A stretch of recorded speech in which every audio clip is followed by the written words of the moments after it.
In this lecture, we're going to discuss Introduction to MetaTrader. First of all, what is MetaTrader? MetaTrader is a very popular platform for Forex traders to trade a wide range of assets. It's a gateway between you and the trading markets, a feature-rich platform which gives traders the ability to conduct a wide range of trading activities, including charting and technical analysis, monitoring the markets, and automating trades through expert advisors, which we normally call trading robots. Now, there are two types of MetaTrader, which include MetaTrader 4 and MetaTrader 5. So these are applications which you can download on your phone or whatever to use to execute your trades. And we're going to talk about the differences between MetaTrader 4 and MetaTrader 5 shortly. So here are the differences between MetaTrader 4 and MetaTrader 5. First off, we have availability to brokers. It's very popular on both MT4 and MT5, very available to almost all brokers, offer MT4 and MT5. User-friendly and easy to navigate. It's extremely easy for MT4 and extremely easy for MT5 as well. It's very, very user-friendly and easy to navigate for both of them. It's also possible for both of them to roll over and hedge in the market. So they both offer rollover and hedging in the market. So rollover basically means holding a trade for more than one trading day. And hedging means opening buy and sell positions in one particular currency pair. So they are both offered in MT4 and MT5. And the programming language used in MT4 is MQL4 programming language, while the programming language used in MT5 is IDE programming language. The number of execution types on MT4 is 3, while the number of execution types on MT5 is 4. The number of pending order types on MT4 is 5 and 6 on MT5. There's no economic calendar available on MT4, while there's an economic calendar available on MT5. And the technical indicators are maxed out at 9 on MT4 and they are maxed out at 21 on MT5. So MT5 is basically just like an upgrade to MT4, but traditional traders like myself still prefer to use MT4 because of how user-friendly and easy to navigate it is compared to MT5. Now this is we're going to focus more on MT4 because it's more popular and most widely used than MT5. So I'll be showing you guys the different screens which you are going to see on your MT4 app, the user interface. So this is what the quote screen looks like on iOS, and this is what the quote screen looks like on Android. You can see they are very similar on both iOS and Android devices. This is what the chart screen looks like on iOS, and this is what it looks like on Android. Also very similar on both devices. Now moving on to the trade screen, this is what the trade screen looks like on iOS, and this is what the trade screen looks like on Android. Also very similar. This is also what the history screen looks like on iOS, and this is what it looks like on Android. Also very similar as well. So now we'll talk about the content of the trade screen because it's very important for you to know what each of these things mean on the trade screen. So first of all, we'll start with the balance.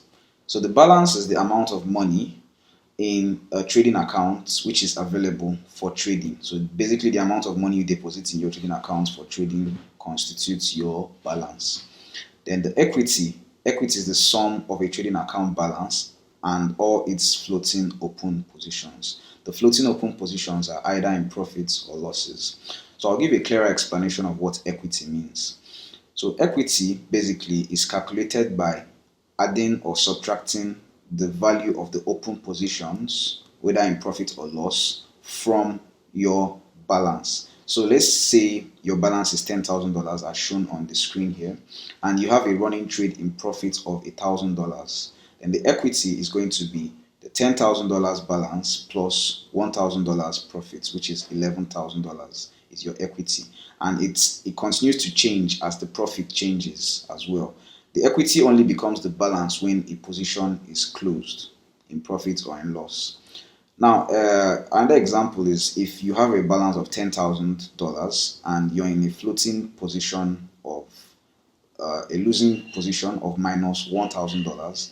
Now the equity becomes $10,000 balance minus the $1,000 loss you have, which gives you an equity of $9,000. And this equity keeps fluctuating as the trade keeps fluctuating, and the balance only becomes the equity when the trade is closed. So moving on, we have margin. Margin is the amount of money that a trader needs to put forward in order to open a trade. I think this one is straightforward. Now, the free margin is the money in a trading account that is available for trading. And to calculate the free margin, you must subtract the margin of your open positions from your equity. That is your balance plus or minus any profit or loss from open positions. So moving on, this is what the execution screen looks like on iOS and Android. You can see the similarities and the differences as well. Now we're going to talk about the types of orders we have in Forex and MT4 as well.